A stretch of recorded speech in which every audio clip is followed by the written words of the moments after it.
नमस्कार।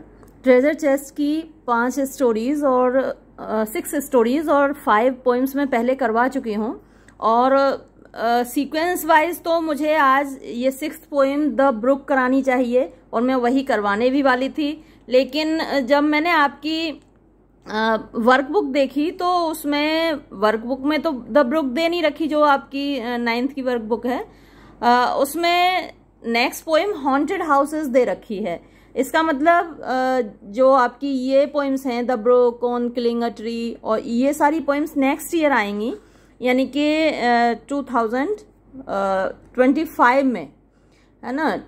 20 ये जो सेशन होगा आपका 23-24 का होगा और जो नेक्स्ट सेशन होगा 10th का आपका तब आएंगी मेरे हिसाब से। अगर कुछ अलग हो तो आप मुझे मैसेज कीजिएगा, लेकिन आपकी वर्कबुक के हिसाब से जो नेक्स्ट पोएम है आपकी सिलेबस में वो हॉन्टेड हाउसेस है SW लॉन्गफेलो की।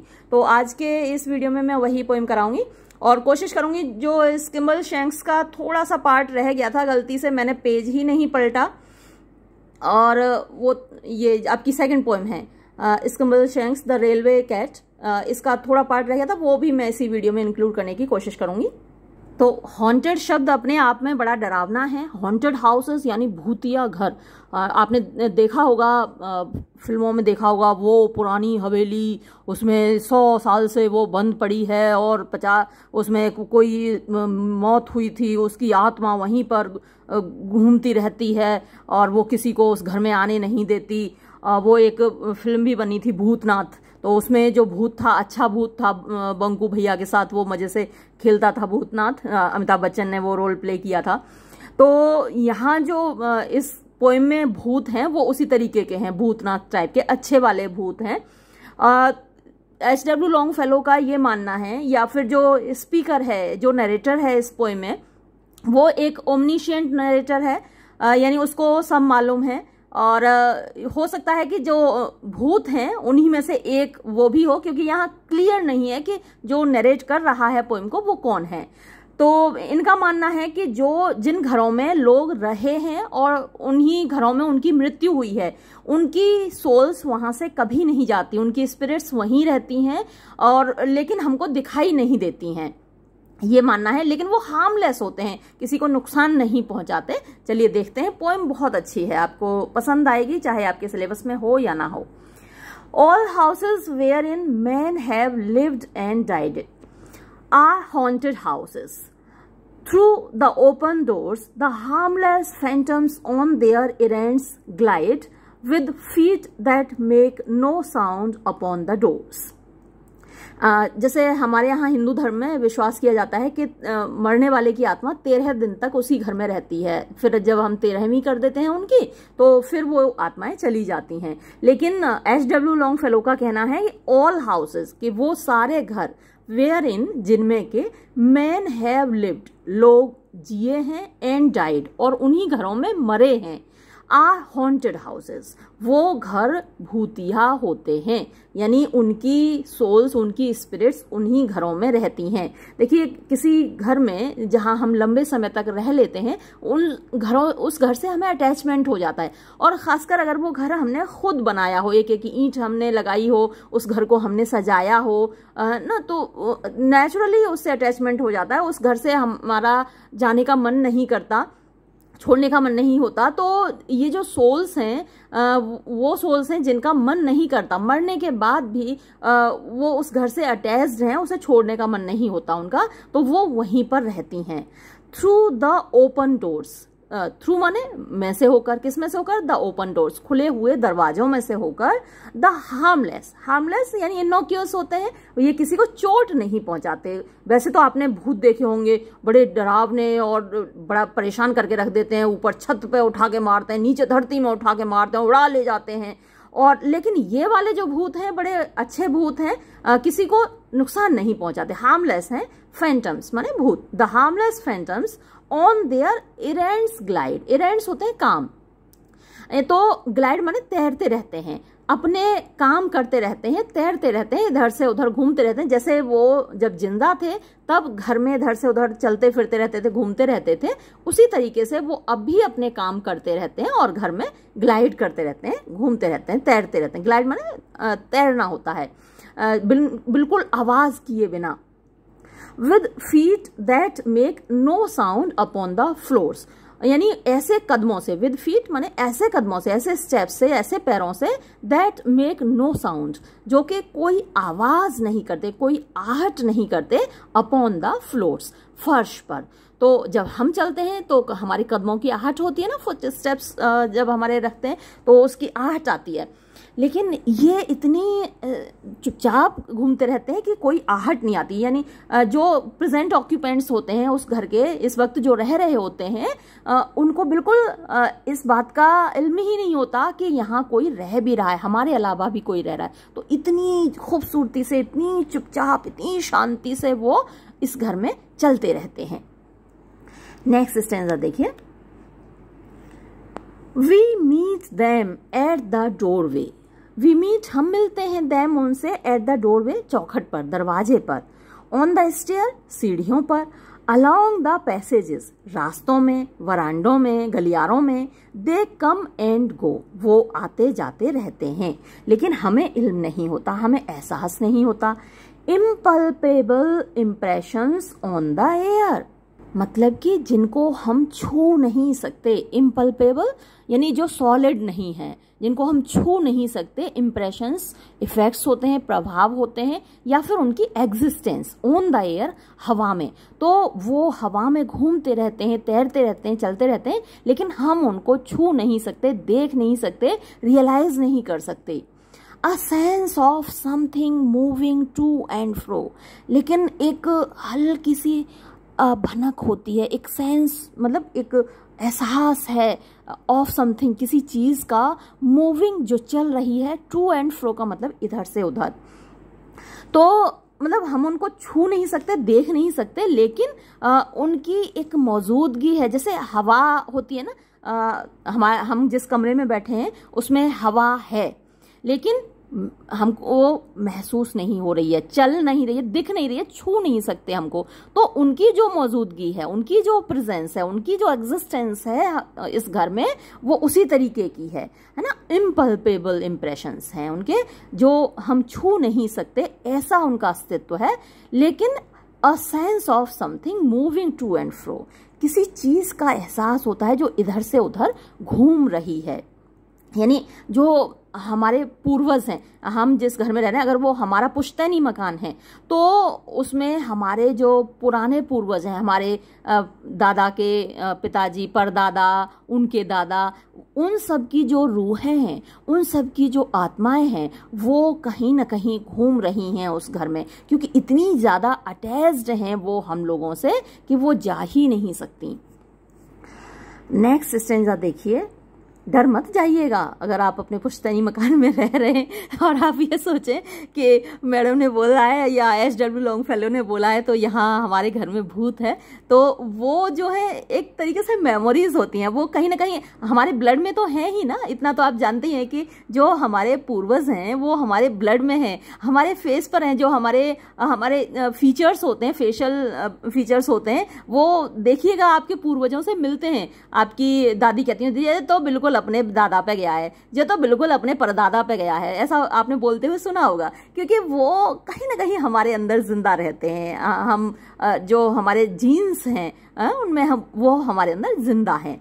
और तो उसी तरीके से एसडब्ल्यू लॉन्गफेलो का कहना है कि जैसे वो हमारे खून में जिंदा हैं, वो हमारे जीन्स में जिंदा हैं, उसी तरीके से वो हमारे घर में भी जिंदा हैं। उनकी स्पिरिट्स यहीं घूम रही, कहीं नहीं गए। वो ना जन्नत गए ना दोजख गए, जैसा कि माना जाता है। स्वर्ग और नरक का एक कंसेप्ट है, तो वहां कहीं नहीं जाते, वो यहीं रहते हैं। ये ऐसा मानना है एसडब्ल्यू लॉन्गफेलो का।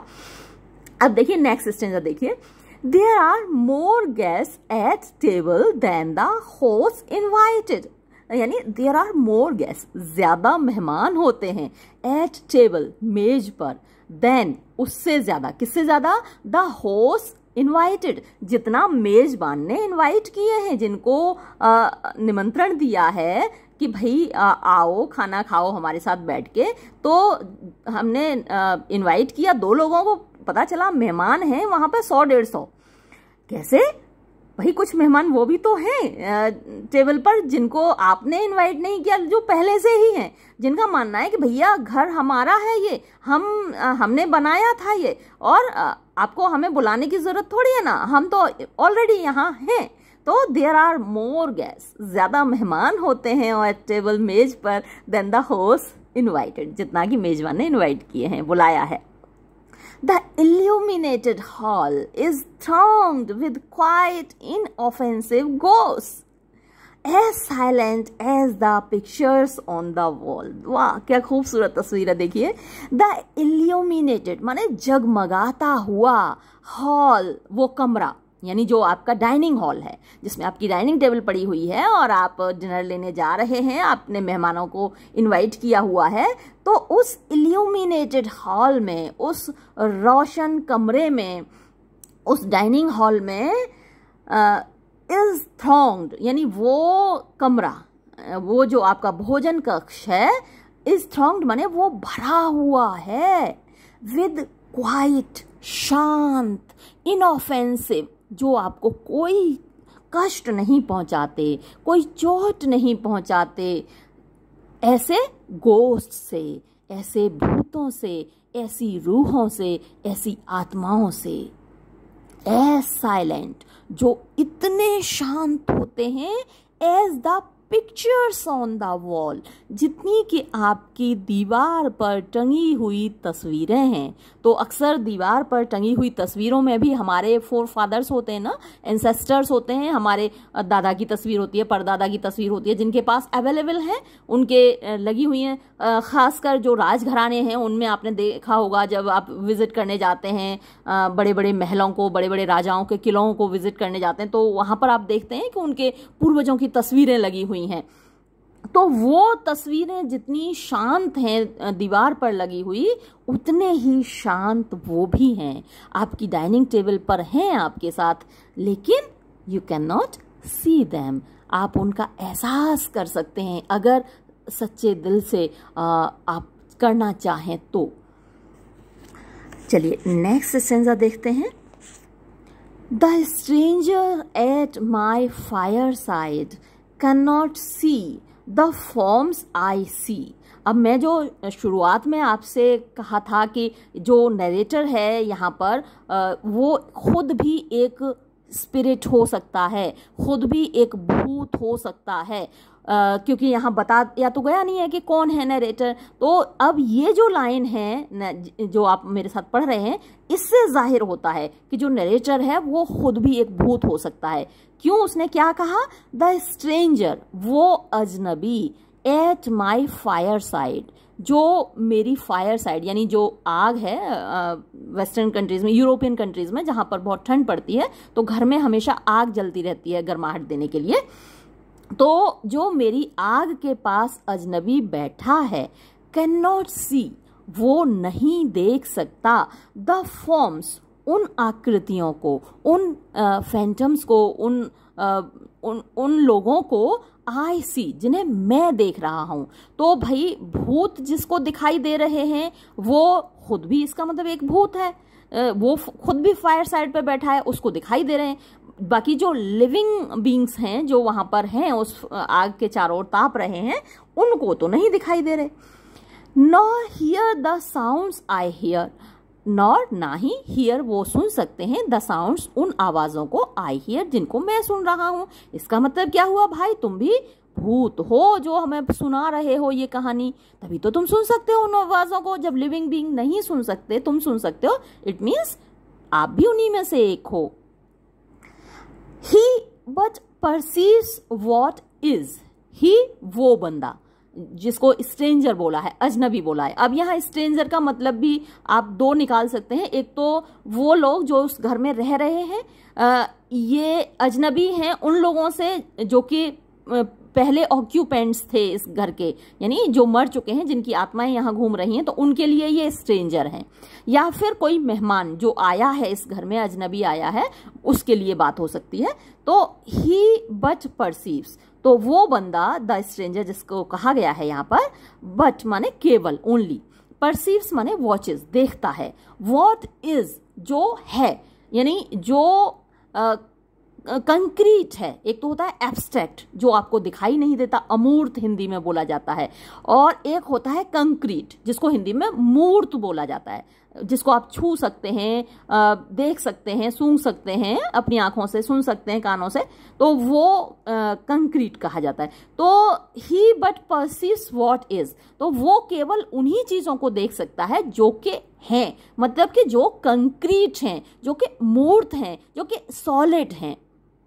वाइल, जबकि अनटू मी, मेरे लिए, ऑल दैट हैज बीन, वो सब कुछ जो कि हैज बीन माने पहले रहा है, पास्ट में रहा है, जो लोग पास्ट में जिंदा रहे हैं, अतीत के लोग, तो वो सारी स्पिरिट्स जो has been is visible and clear. Visible माने दृश्य है, कैन नॉट बी सीन, जिसको देखा जा सकता है, और इसका अपोजिट होता है invisible, that can not be seen, जिसको नहीं देखा जा सकता।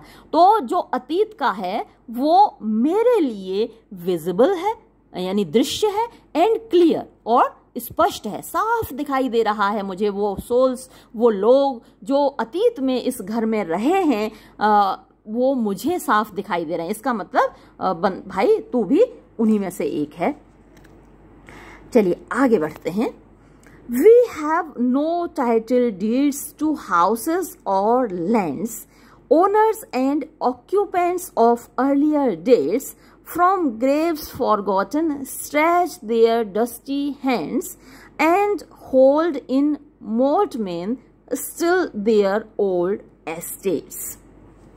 देखिए अब फिर से वही बात आई कि जो बंदा बोल रहा है वो उनमें से एक है या फिर वो दूसरे बंदे बोल रहे हैं। अब we have no title deeds, यानी हमारे पास कोई टाइटल डीड होते हैं जो लीगल डॉक्यूमेंट्स होते हैं, यानी कानूनी कागजात होते हैं कि भैया ये घर हमारा है, हम जिस घर में रह रहे हैं उसके हमारे पास कागजात हैं, बैनामा है हमारे पास कि हमने फला आदमी से खरीदा था और अब ये हमारा, इसके मालिकाना हक हमारा है, तो वो टाइटल डीड कहलाता है। अब ये कह रहे हैं कि we have no title deeds, हमारे पास कोई बैनामा नहीं है, कानूनी कागजात नहीं है, टू हाउस, उस घर का, और लैंड्स, या उस जमीन का जिस जमीन पे वो घर बना हुआ है। तो ये जो भूत हैं जो इस घर में रह रहे हैं उनके पास कानूनी कागजात नहीं है, क्योंकि जो कानूनी कागजात हैं वो तो उन लोगों के पास हैं जो इस वक्त जिंदा हैं और इस घर में रह रहे हैं। Owners and occupants of earlier dates, अब हम लोग क्या हैं? तो अब देखिए ये जो वी है, ये जो बोल रहा है नरेटर वो खुद भी इसमें शामिल हो सकता है, या फिर वो उन लोगों की बात बता रहा है जो भूत हैं, वो लोग ये कह रहे हैं कि भैया हमारे पास घर के कागजात तो नहीं है, इस जमीन के कागजात तो नहीं है, लेकिन हम लोग क्या हैं? ओनर्स हैं, मालिक हैं, एंड ऑक्यूपेंट्स हैं, और रहने वाले हैं, बाशिंदे हैं, ऑफ अर्लियर डेट्स माने पुराने जमाने के, अतीत के। तो अतीत में हम यहाँ पर रहे हैं, इसके मालिक हैं। आज भले ही हमारे पास इसका बैनामा नहीं है, कानूनी कागजात नहीं है। फ्रॉम ग्रेव्स, कब्रों से, फॉरगॉटन, जिनको लोग भूल गए हैं, तो उन भूली हुई कब्रों से स्ट्रेच माने फैलाते हैं, देयर डस्टी हैंड्स, अपने डस्टी माने धूल से सने हुए हैंड्स, हाथ। तो वो जो अतीत के ऑक्यूपेंट्स हैं वो दफन है कब्रों में, और उन कब्रों को लोग भूल गए हैं, तो उन कब्रों में से वो अपने हाथ निकालते हैं, उन हाथों को फैलाते हैं, है ना, कहते हैं कि भैया हम ओनर हैं इस घर के, हम इसके मालिक हैं, अतीत के मालिक हैं। And hold in mortmain still their old estates, और भैया जकड़े रहते हैं, होल्ड माने कस के पकड़े रहते हैं। इन मोर्टमेन का मतलब होता है कि आपका ऐसी ओनरशिप जो आपसे नहीं छीनी जा सकती, तो वो अपना मालिकाना हक कस के पकड़े हैं। मोर्टमेन स्टिल देयर ओल्ड एस्टेट्स, अपनी पुरानी जायदाद को, तो अपनी पुरानी जायदाद को वो हाथों, अपनी कब्रों से हाथ निकालते हैं और कहते हैं कि भाई इसका मालिकाना हक हमारा है, अभी भी ये हमारा है ना। तो अपने पुरानी जायदाद को वो अपने हाथों में कस के पकड़े रहते हैं और अपना हक जताते हैं। नेक्स्ट स्टेंजा देखिए। The spirit world around this world of sense floats like an atmosphere and everywhere wafts through these earthly mists and vapor dens a vital breath of more ethereal air. The spirit world, रूहों की दुनिया, आत्माओं का संसार, around, चारों ओर, this world of sense, इस संसार के, जो कि वर्ल्ड ऑफ सेंस, सेंस होती हैं हमारी इंद्रियां, है ना, 5 सेंसेस होते हैं, हमारी आंखें, नाक, कान, जीभ और हमारी त्वचा, स्किन। तो ये वर्ल्ड ऑफ सेंस है जिसे हम छू सकते हैं, देख सकते हैं, सुन सकते हैं इसमें आने वाली आवाज़ों को। तो ये वर्ल्ड ऑफ सेंस है, जो सॉलिड संसार है जिसको हम देख सकते हैं। तो अब इस संसार के चारों ओर एक और संसार है, वो है द स्पिरिट वर्ल्ड, रूहों की दुनिया, आत्माओं का संसार। जैसे इस धरती के चारों ओर एक एटमॉस्फियर है ना, एक वातावरण है, एक मतलब इसकी हवा की एक परत है चारों ओर, वैसे ही इस संसार के चारों ओर एक रूहों की दुनिया है। जिस घर में आप रह रहे हैं वहाँ एक जिंदा लोगों की दुनिया है, एक मुर्दा लोगों की दुनिया है, डर मत जाइएगा। तो ऐसे ही उसने चारों ओर से उसको लपेटे हुए है। The spirit world around this world of sense floats, माने तैरता रहता है, लाइक एन एटमॉस्फियर, एक वातावरण की तरह, है ना, जैसे एटमॉस्फियर चारों ओर है धरती के, हमारे इस प्लानेट के। एंड एवरीवेयर, और हर तरफ, हर जगह, वाफ्ट्स माने घूमता रहता है। वाफ्ट माने वही निकलना होता है, किसी, जैसे हवा में से होकर हवा को चीरते हुए निकलना। तो हवा को चीरते हुए जब कोई चीज़ निकलती है तो उसकी आवाज़ तो होती नहीं, वैसे होती है, बहुत तेज़ी से निकलती है। जब आप हवा को चीरते हैं, जैसे फैन चल रहा होता है तो वो क्या कर रहा होता है, हवा को ही तो चीर रहा होता है, तो उसकी आवाज़ होती है। लेकिन ये जो जब हवा को चीरते हैं, हवा से होकर निकलते हैं, तो वो आवाज़ नहीं करते, है ना, इतनी स्मूथली निकलते हैं कि आवाज़ नहीं होती। तो वाफ्स थ्रू दीज अर्थली मिस, यानी अर्थली यानी धरती की सांसारिक, मिस कोहरा होता है, वेपर्स भाप होती है, डेंस गहरी, घनी। तो जो घनी भाप है, कोहरा है, उसपे होकर ऐसे तैरते रहते हैं, निकलते रहते हैं, घूमते रहते हैं। अ वाइटल ब्रेथ, वाइटल माने सजीव, ब्रेथ सांस, यानी वो जो हवा है, उनकी एग्जिस्टेंस है वो हवा की जैसी ही है।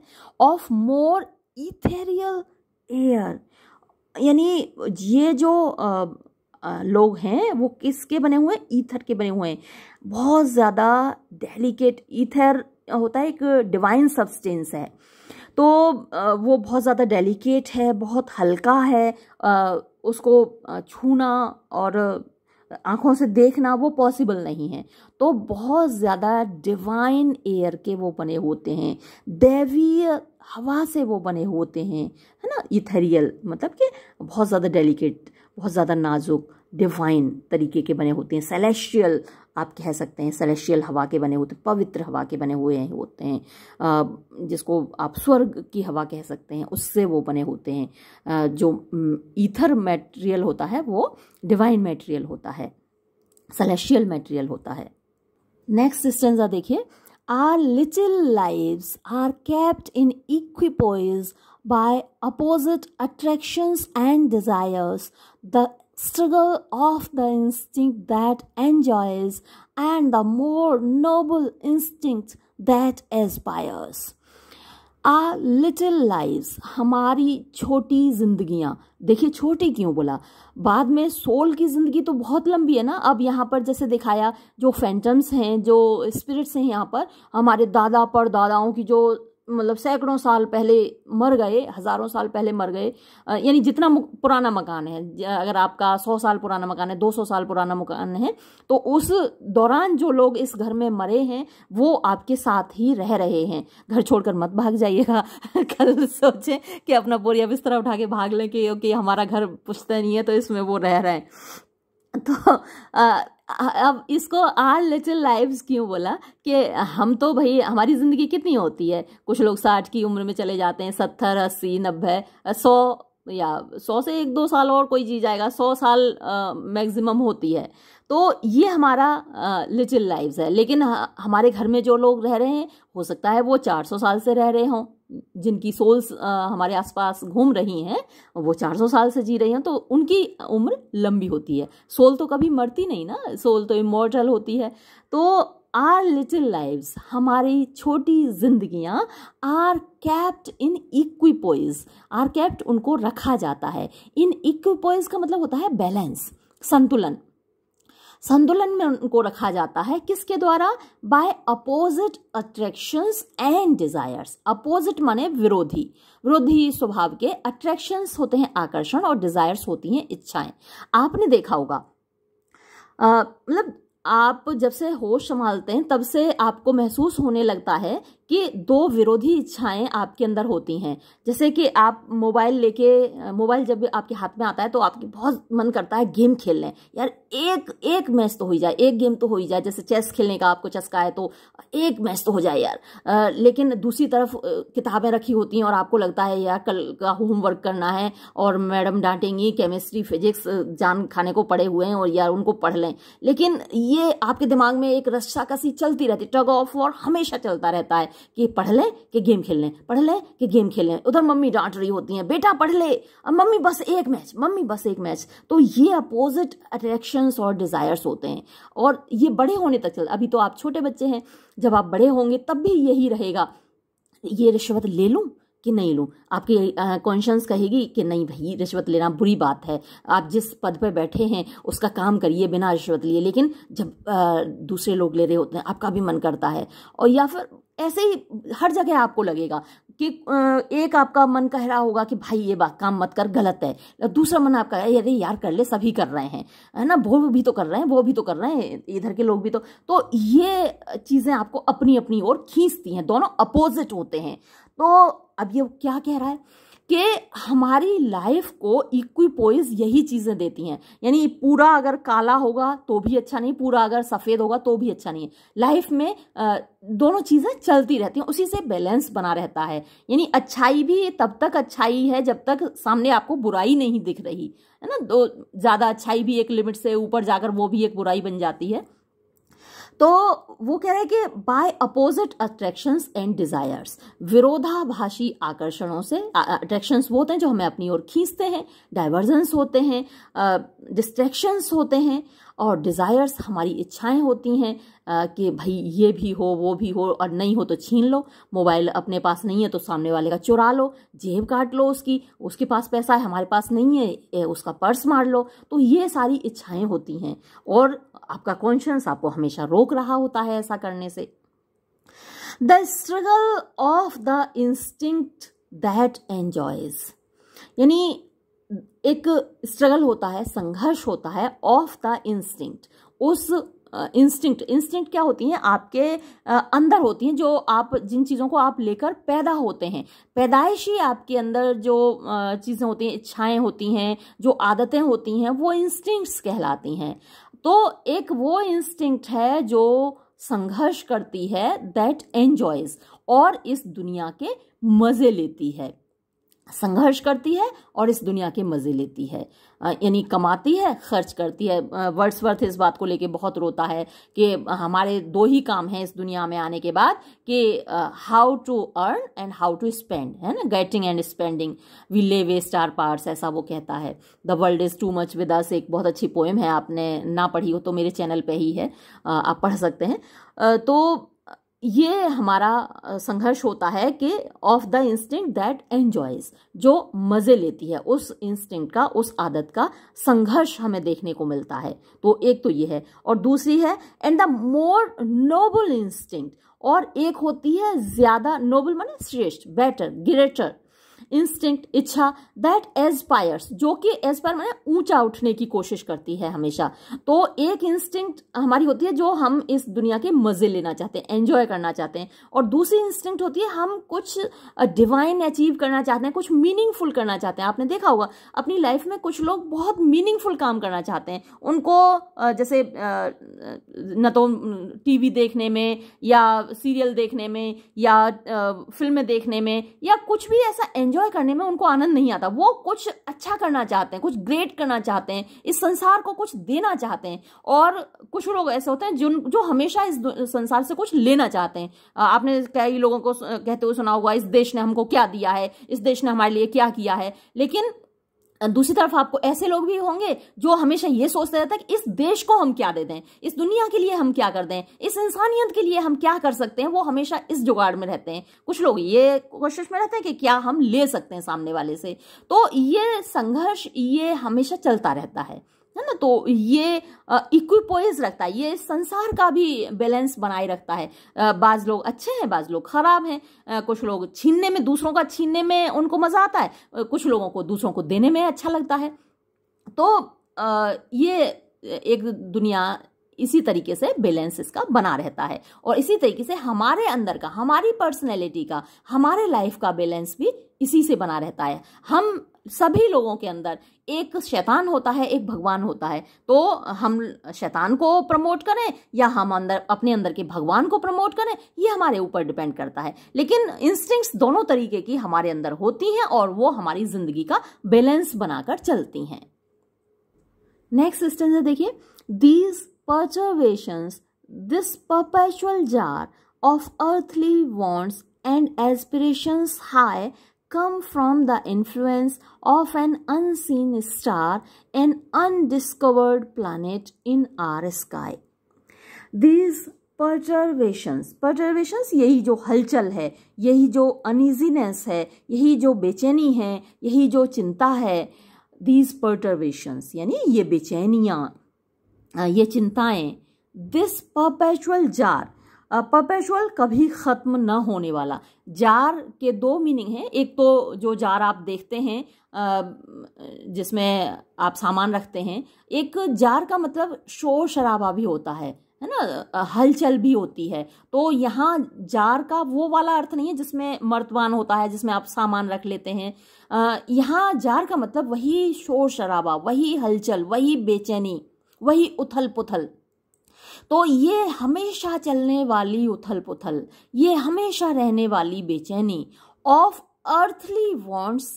अर्थली माने सांसारिक, वॉन्ट्स माने इच्छाओं की। वॉन्ट माने कमी भी होती है, वॉन्ट माने इच्छा होती है। तो यहाँ इच्छाएं, डिजायर्स, यानी जो हमारी सांसारिक इच्छाएं, ज़्यादा से ज़्यादा पैसा हमारे पास हो, बड़ी से बड़ी गाड़ी हमारे पास हो, बड़े अच्छे से अच्छा फ़ोन हमारे पास हो, मतलब सारी चीज़ें जो दुनिया की अच्छी हैं वो हमारे पास हों, हमारे पोजेशन में हों, हमारे अधिकार में हों। तो ये अर्थली वांट्स होती हैं, लोगों के अंदर होती हैं, मैक्सिमम लोगों के अंदर यही होती हैं। एंड एस्पिरेशंस हाई, लेकिन कुछ लोग होते हैं जिनके अंदर एस्पिरेशंस हाई, ऊंची, अभी जो मैंने आपको बताया कि हम दूसरों को क्या दे सकते हैं, तो ये एस्पिरेशंस हाई होती हैं, उच्च कोटि की इच्छाएं होती हैं।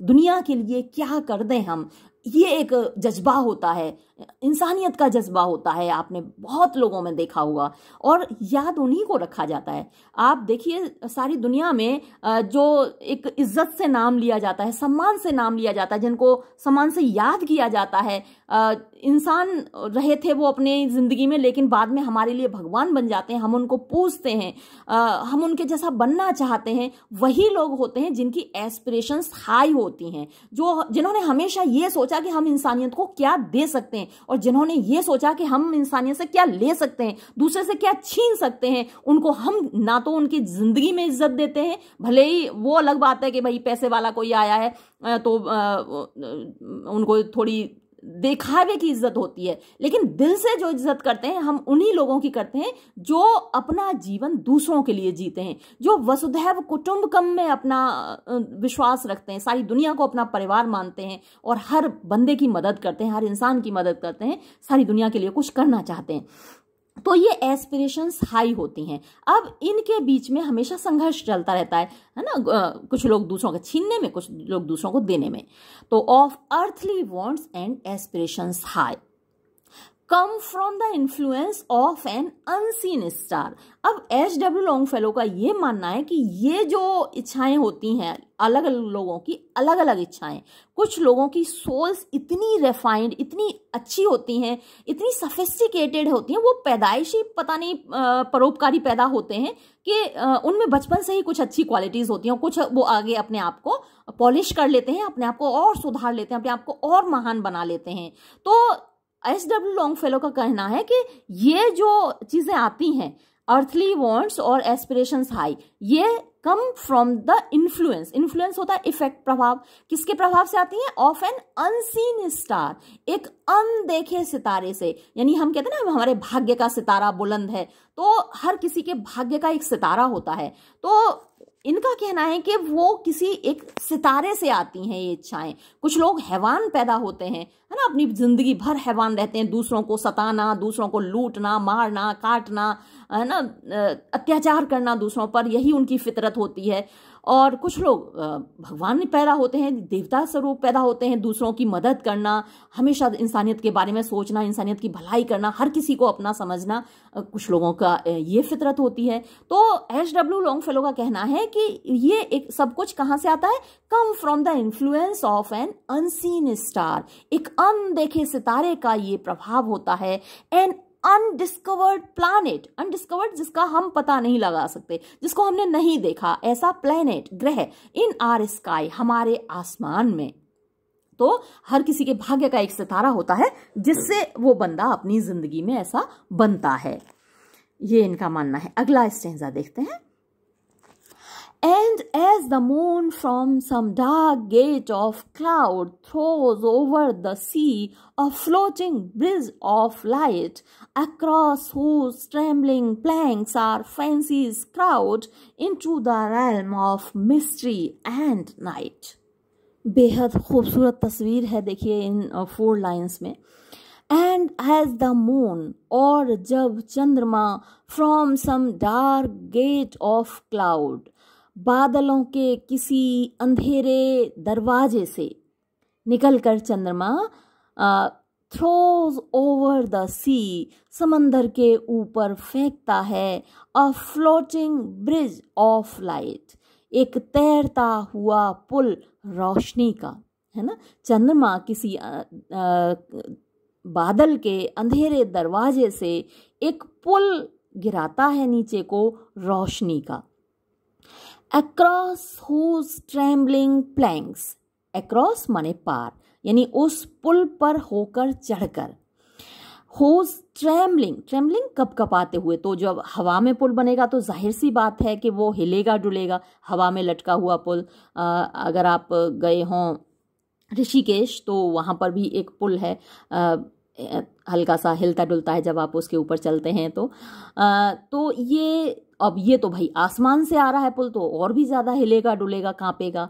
तो across whose trembling planks, planks तख्ते होते हैं, जैसे पुल बनता है तो तख्तों से बनता है, या फिर जो उसमें चेन्स होती हैं जंजीरों से बनता है, लेकिन यहाँ पर प्लैंक्स माने तख्ते ही होते हैं, पीसेस होते हैं, वुडन पीसेस।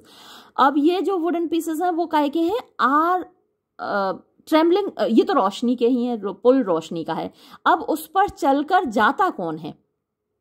कपकपाता हुआ, हिलता डुलता हुआ कौन जाता है? आर फैंसीज, हमारी कल्पनाएं, हमारी इमेजिनेशन। क्राउड यानी वो उस पर भीड़ लगाकर हमारी कल्पनाएं चढ़ जाती हैं। कहाँ चढ़ जाती हैं? Into the realm of mystery and night, यानी रैल्म माने रीजन होता है, क्षेत्र होता है, टेरिटरी होती है। ऑफ मिस्ट्री यानी रहस्य की, राज की, एंड नाइट और रात की। तो जब कभी हम आप खुले में सोए हों, अपनी छत पर लेटे हों रात को, और चांदनी बिखरी हुई हो, चंद्रमा को देखिए, सब कुछ भूल जाइए, थोड़ी देर के लिए इस संसार को भूल जाइए और उस चांद की दुनिया में अपनी जहन को ले जाइए और आप महसूस करेंगे कि आप कहीं उस रहस्यमयी दुनिया में, उस कल्पना की दुनिया में, उस स्वर्ग की दुनिया में पहुंच गए। यहाँ का सारी चिंताएं, सारी एंग्जाइटीज़ आपकी, सब कुछ टेंशन्स, आपका तनाव सब भूल जाते हैं। तो वैसे ही यही कुछ डिस्क्रिप्शन है यहाँ पर कि हमारी कल्पनाएं उस रहस्यमयी दुनिया में चढ़ जाती हैं और किसके सहारे? चंद्रमा ने अपनी रोशनी फैलाकर जो पुल बनाया है उस पर चढ़कर वो चली जाती हैं। और ये लास्ट स्टेंजा है इस पोएम का, देखिए तो। So from the world of spirits there descends a bridge of light connecting it with this, over whose unsteady floor that sways and bends wander our thoughts above the dark abyss। तो इसमें क्या कह रहे हैं H.W. Longfellow? देखिए, so means इसी तरीके से ये सिमिली हुई। From the world of spirits यानी आत्माओं की दुनिया से, आत्माओं के संसार से, रूहों के संसार से, देयर descends उतरता है, अ ब्रिज एक पुल, ऑफ लाइट रोशनी का, connecting it with this, connecting जो जोड़ता है, इट इसको, विद दिस इससे, यानी ऊपर आत्माओं के संसार से भी एक पुल उतरता है जो कि उस दुनिया को इस दुनिया से जोड़ता है, रूहों की दुनिया को हम इंसानों की दुनिया से जोड़ता है। लिविंग बीइंग्स की हमारी दुनिया है, जिंदा इंसानों की दुनिया है, तो उनकी दुनिया को हमारी दुनिया से जोड़ता है। अब उस पुल पर हम तो चल के जा नहीं सकते, है ना। रूहों की दुनिया के से ऊपर से एक पुल बनता है और वो ब्रिज ऑफ लाइट है, रोशनी का पुल है, लेकिन हम जिंदा इंसान उस पर चढ़कर नहीं जा सकते। वो रूहें तो आ सकती हैं, उस पर से उतर के वो हमसे मिलने आ सकती हैं, हमसे कनेक्ट करने आ सकती हैं, लेकिन हम जिंदा इंसान नहीं जा सकते। लेकिन कौन जा सकता है? वो तो वहाँ से आ गई। अब यहाँ से कौन जा सकता है? हमारी बॉडी तो जा नहीं सकती। कौन जा सकता है? Over whose unsteady floor. Over माने ऊपर, हुज माने जिसके, किसके? जो लाइट का पुल है, ब्रिज ऑफ लाइट है, उसके अनस्टेडी, अनस्टेडी माने अस्थिर, जो कांस्टेंट नहीं है, जो कि स्टेशनरी नहीं है, स्थिर नहीं है एक जगह। मतलब भाई ऊपर से नीचे तक लटकेगा तो झूलेगा ना, तो अनस्टेडी ही होगा, स्टेडी नहीं हो सकता। तो उसके फर्श पर, जो कि अस्थिर है फर्श, दैट स्वेज, स्वेज माने जो झूलता है, एंड बेंड्स और जो झुकता है, तो उस फर्श पर कौन चल सकता है? वॉन्डर माने चलते हैं, घूमते हैं, आर थॉट्स हमारे विचार, एबव द डार्क एबिस, वो उस अंधेरी, एबिस माने होती है खाई। तो ये जो संसार है, ये जो दुनिया है, ये एक अंधेरी गुफा है, अंधेरी खाई है। आपको मालूम है कि हमारे जो प्लैनेट है उसकी अपनी कोई रोशनी नहीं है, है ना। या तो हम सन से लेते हैं रोशनी जो लेते हैं, या फिर वो जो मून लाइट है वो पड़ती है। मून, अब मून के पास खुद की रोशनी नहीं है, वो भी सन से लेता है। तो ये जो दुनिया है, हमारी जो दुनिया है, वो डार्क एबिस है, यानी अंधेरी दुनिया है, अंधेरी खाई है, अंधेरा कुआं है ना, कुछ भी बोल लीजिए इसको।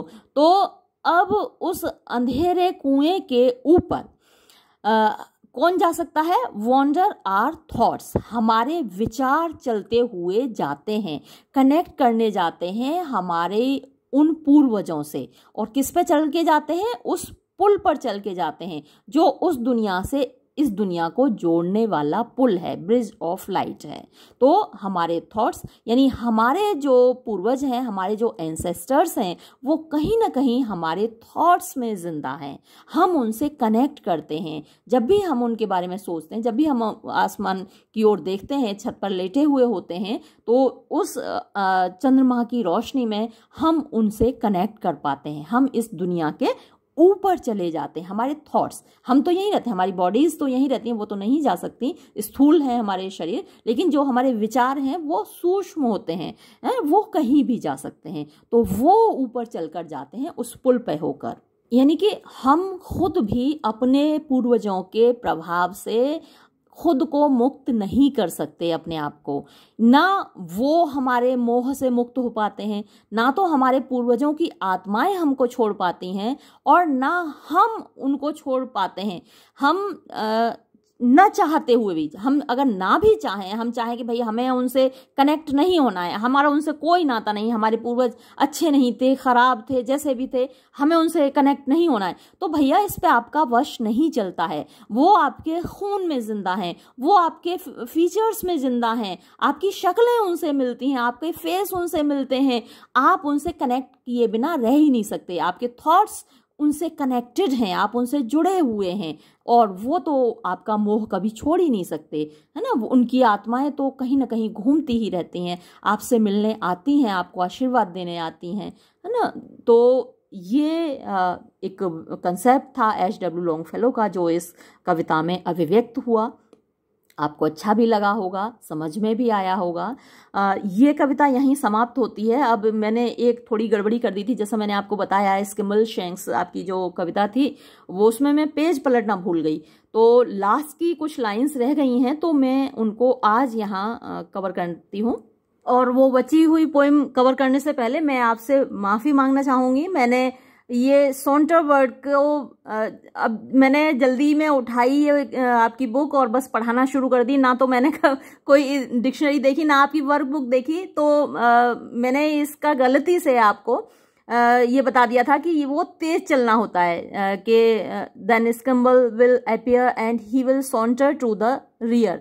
रियर फ्रंट का अपोजिट होता है, तो मतलब फ्रंट माने आगे का भाग होता है और रियर माने पीछे का भाग होता है। तो मेरे दिमाग में पता नहीं कहाँ से यही बात आई कि वो तेजी से पीछे की ओर गया, लेकिन सॉन्टर का जो मतलब है वो आराम से धीरे धीरे टहलता हुआ पीछे की ओर गया। तो इस बात के लिए मुझे अफसोस है कि मैंने एक गलत मीनिंग बता दिया, लेकिन ह्यूमन एरर होती है। मैं एक इंसान ही हूँ, तो इंसान गलतियाँ करते हैं बेटा, तो अपनी माँ को माफ़ कर दीजिएगा इसके लिए। और अब मैं वो बची हुई पोएम कवर करती हूँ। In the watches of the night he is always fresh and bright, every now and then he has a cup of tea. इतना ही देख लें, दो दो लाइन्स देख लेते हैं। In the watches of the night, यानी रात को देखभाली करते हुए स्किमल शैंक्स एक तरीके से एक सुपरवाइज़र का काम करते हैं। तो रात को वॉच रखते हुए, नज़र रखते हुए, ही is always fresh and bright, वो हमेशा तरोताज़ा और चमकते हुए रहते हैं। वैसे तो देखिए, रात को जब सब सो रहे हैं तो खुद को भी नींद आने लगती है, उदासी छा जाती है, ऊँघने लगता है व्यक्ति, है ना, सुस्ती आती रहती है। लेकिन स्किमल शैंक्स की करामात देखिए कि वो वॉश भी कर रहे हैं, विजिल भी रख रहे हैं, है ना, रात को देखभाल भी कर रहे हैं और एकदम तरोताज़ा है, चमक रहे हैं। Every now and then he has a cup of tea, हर बार कभी कभी वो एक चाय की प्याली भी बीच में पी लेते हैं, उससे फ्रेशनेस आती है ना। जब आपको पढ़ते पढ़ते सुस्ती आ जाती है तो आप भी बीच में एक चाय की प्याली ले लेते हैं ना। मैं तो अक्सर ले लेती हूँ। वैसे लोग कहते हैं कि चाय नुकसान करती है, तो लेकिन स्किमल शैंक्स तो एक चाय की प्याली लेते हैं। और देखिए, मज़े की बात यह है कि उस चाय की प्याली में और क्या मिलाते हैं वो, with perhaps a drop of Scotch, हाँ शायद एक बूंद वो स्कॉच और मिला लेते हैं, है ना, विस्की भी मिला लेते हैं, दारू भी उसमें डाल लेते हैं शराब में।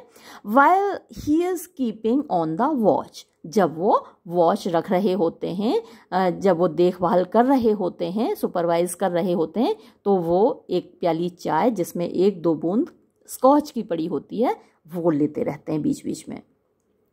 Only stopping here and there to catch a flea, रुकते किस लिए? वो वैसे तो लगातार काम करते रहते हैं, घूमते रहते हैं, लेकिन ओनली स्टॉपिंग, केवल रुकते हैं हियर एंड देयर, यहाँ वहाँ, टू कैच अ फ्ली, मक्खी पकड़ने के लिए, है ना। कोई बीच बीच में कोई मक्खी आ जाए रास्ते में तो उसको पकड़ने के लिए रुकते हैं, अन्यथा वो नहीं रुकते।